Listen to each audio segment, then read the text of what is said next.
Welcome to Beers and Beers. Welcome to Beers and Beers with Matt.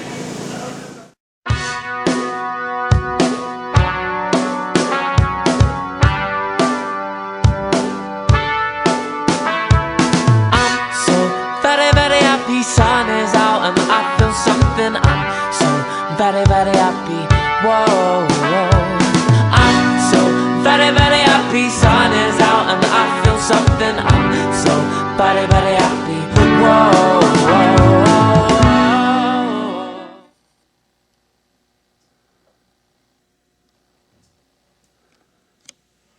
Welcome everybody to another edition of Beers and Beards with Matt. To my left I have the Wishmaster, and to my right I have Candyman. Why they're here? Only I know. But they are helping me to introduce a beer I'm reviewing today.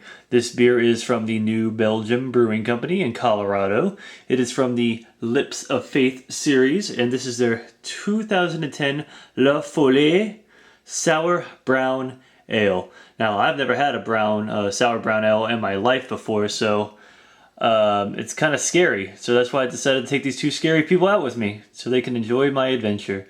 So see you guys in a minute. What's going on, everybody? This is Matt, Beers and Beards once again. And as you can see, I'm a little beardless right now, and I'm kind of rocking the little Justin Bieber hairdo. No reason really why. Just kind of woke up this morning and decided to do something a little bit different.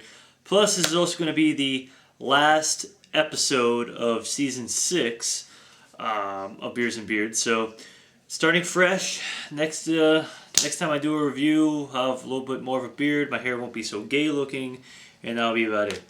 But as you saw in the previous little intro, I will be doing a beer from the new Belgian Brewing Company, and this is from their Lips of Faith series.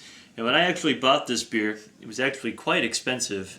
This beer, I got it in Nashville probably about 2 months ago, and it was like $15 for this one bottle. So it was a little shocking. And it's not even a beer that's like high in alcohol or anything like that, but it is a very particular style of beer that I've never had before in my life, and it seemed interesting. It's a sour brown ale. I never heard of anything like it, so I'm trying to pour this whole thing in the tulip. Well, it ain't gonna reach all the way, but whatever. Let's get it to the top there. Look at that. Now that is a lovely, lovely looking beer. Very dark brown, but it's also red. This is a Flanders-Style ale, so it's brewed a certain way. Now looking through the glass, you can definitely see a lot of red in it. Definitely a lot of brown. The head is quite brown. Can't really see through it or anything like that. So this beer just kind of intrigued me when I saw it. I was like, it's $15 too, so maybe it's good, you know. Whew. And it smells sour. It smells like a lot of dark fruits, cherries, raisins, dates, prunes. Ooh, I like the sour smell of it though. It's so interesting. I've never had anything like it before. A beer that's like that sour. So, it's almost like a cider smelling in a way. So, cheers. And I will be pairing this with, I'm going to try this with some cheeses. I have some white cheddar in here, and some Parmesan cut. See if we can get some different taste out of this. So, cheers to you all.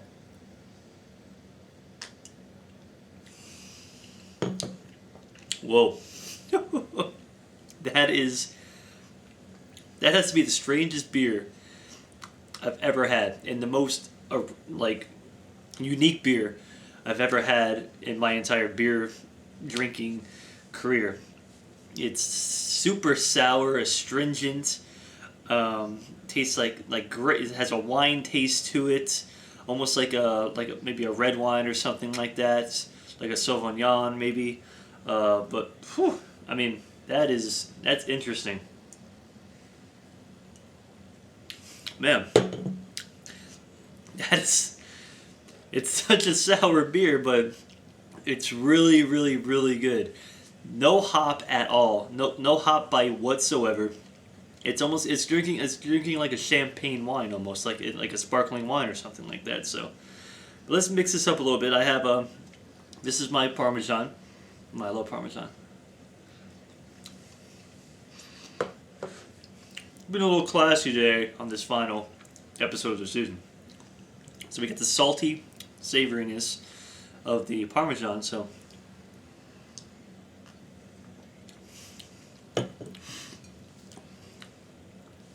it definitely mellows out the sourness of it, but it still has that grape sensibility about it. This is like, to me, this is wild. This is like the wildest beer I've ever had, but it's so interesting though. And drinking that and then having some of the cheese, and it's almost like a spicy, a pseudo-spicy kind of sensation in your mouth. Man. It's $15, but I have to admit, this is like $15 well spent to enjoy a beer. I mean, I can't get this beer down here in Florida, so I had to get this in Tennessee. Now, I'm trying to cheddar now, a little nuttier, a little lighter, not as pungent as the Parmesan.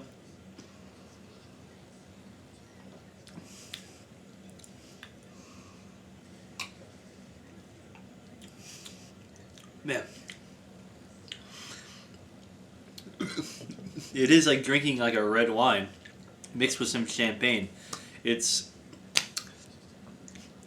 out of control. I mean, I don't know what else to say about this beer. It's definitely unique. Definitely a beer that kind of, it blows my mind a little bit that you can have this type of beer. Like, I would never have thought to have had something like this, a sour brown ale. It's like when I think of brown ales, I think of Newcastle. And when I think of sour, of course, you think of sour. It's got this mouth-puckering sensation with this, but it has, to me, it has some very high drinkability. It's something that you can definitely just enjoy. It's something you could take out. I would like this outside, like on a hot day or something like that. It has a certain refreshingness of it, refreshingness, I guess, to it as well. Despite being sour, I mean, I should have popped this for New Year's. This would have been like a perfect New Year's beer to enjoy instead of drinking champagne, considering this pretty much almost costs the same amount as a bottle of champagne anyway. So, well, that's about it. I'm going to enjoy this beer instead of drinking it all on camera, but the cheese helped. It heightened the flavors a little bit. It brought the sourness down a little bit in the beer to make it a little more palatable, but I liked it. I love sour. I love sour fruits. I love oranges. I love lemons. I love limes. I love sour apple. And then the taste of also with the champagne-y, winey grape taste to it. So, review time. I guess you could probably guess that I'm giving this 2 thumbs up, most definitely. It's an awesome beer. If you could find it someplace, I would definitely suggest picking it up. This is a beer that you can store, you can age it. It's like aging it like a wine. You can age this like a wine or a champagne or something like that. Because, I mean, they come out with this on a year-by-year basis. This is 2010, so it's relatively new. But if you have one from like 90, I don't know how long they've been making this beer in particular, but if you have a beer that's like maybe 6 or 7 years old, I can only imagine how it evolves. So that's about it. New Belgian Lips of Fate series, La Folie. Nice little French word. Great. I loved it. It's in this early year, this is probably one of my favorite beers I've had so far. And this will probably be one of my favorite beers I have the entire year. So that's about it. Take it easy, guys. Hope you enjoyed. Hope you enjoyed me carry on about how good this beer was and eat my cheese. And that's about it. So season 7, right around the corner. I don't take breaks or anything like that. So season 7 will be right on the way. Take it easy, guys. And that's about it. So take it easy.